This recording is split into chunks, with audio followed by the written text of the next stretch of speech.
Peggy and Salz at the Mobile Marketing Forum in London, and I am delighted to be speaking with Gustav Praekelt, who is from the Praekelt Foundation.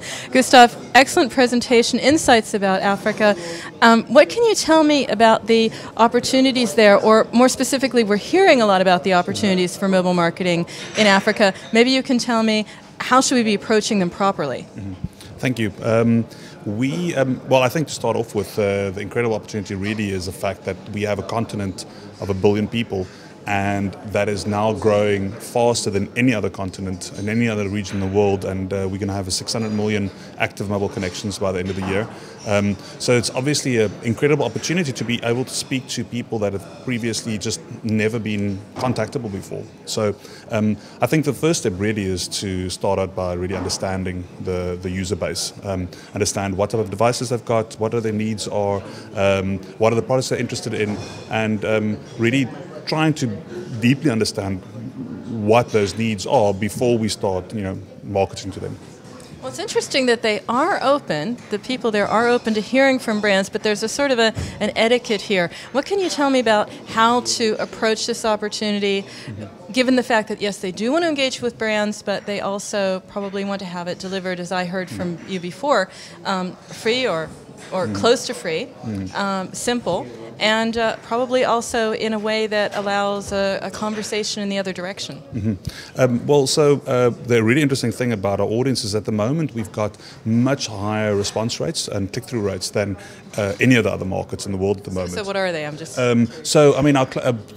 I'll give you a crazy number of one of our campaigns where we had 80% opt-in rate, which is completely unheard of. I mean, it's unheard of that you build services where 80, so 4 in 5 people that come to the service end up actually registering, giving us their personal details and opting into to communication in the future. So obviously at the moment we still have an audience that's really hungry for information and for personalized content. Now the question is this just because it's new, or is it because there's such a lack of information in general that is being provided to these audiences? And I think the greedy golden opportunity is that seeing that you've got an audience that is so hungry for information is don't squander it. So understand what they really want, make it personalized, make sure that this type of information that they would want, and I think those click-through rates will stay at those high levels. In terms of just understanding the audience in another way is they're very price sensitive. So in Africa, I think, as you mentioned just now, our rule is free or near to free. So we talk about a concept of unmetered access. So we don't want our audience members to think every time they connect with our brand. So we need to find ways that for a fixed rate you can have unlimited access to the brand. And I think one really great example of that is how BlackBerry built this BlackBerry messaging service, which has just exploded in Africa. I think unbeknownst to them, or at least definitely unanticipated. And that's because they had a service where there isn't this constant metered access where our users aren't basically being penalized to communicate with the brand. Can you tell me about the people there? I don't want to say users all the time. I don't want to say people. It's humans. Yeah, so, but can you tell me about the people there? Because as I was understanding it, just with the BlackBerry example, yes, I would say different, yes, but very, very similar, and maybe the same brand messages or same brand approaches really do work. So definitely. Youth culture is youth culture globally. So the portals that we manage, our audiences are crazy about football. They're crazy about music and popular, pop music, and even Lady Gaga.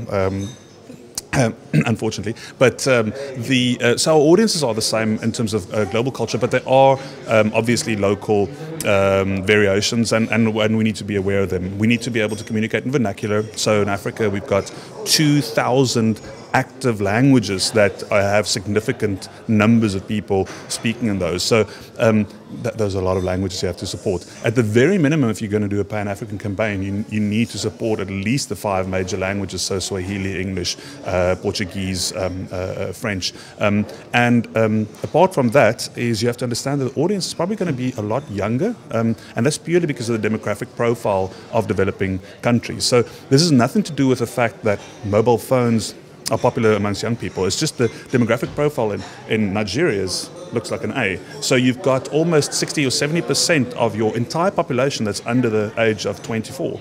And so when you build services, you are going to have a lot larger percentage of the audience in that bracket between 14 and 20, or 14 and 20, 24. And really keep that in mind when you build service and you build content for them. And also, it was interesting, Nigeria being the third largest market for Guinness in the world. You've done a vast number of campaigns in Africa. Could you share some of the surprises with me?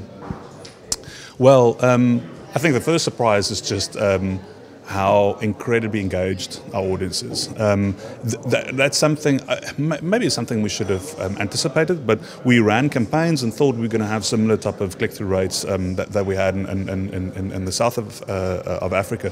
And they were just much higher, and not just click-through rates, but just engagement levels and willingness of people to come back to services. And that was a huge surprise. I think the other thing is, which is really important, is not to think that because our audience is poor or from a developing market that they are not interested in the same things. That of course they are.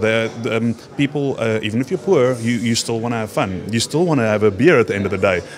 You still want to do all those other things. You might not have as much money, but the percentages with which you are going to spend your money are going to be the same. And I think if we understand that the basic human needs and drives are the same, regardless of your race or your socioeconomic background, then you'll build much better services. So really covering the bases to be a huge opportunity for mobile marketing. Thank you, Gustav. Thank you. For bnetTV, Go News, and Mobile Groove, I'm Peggy and Salz.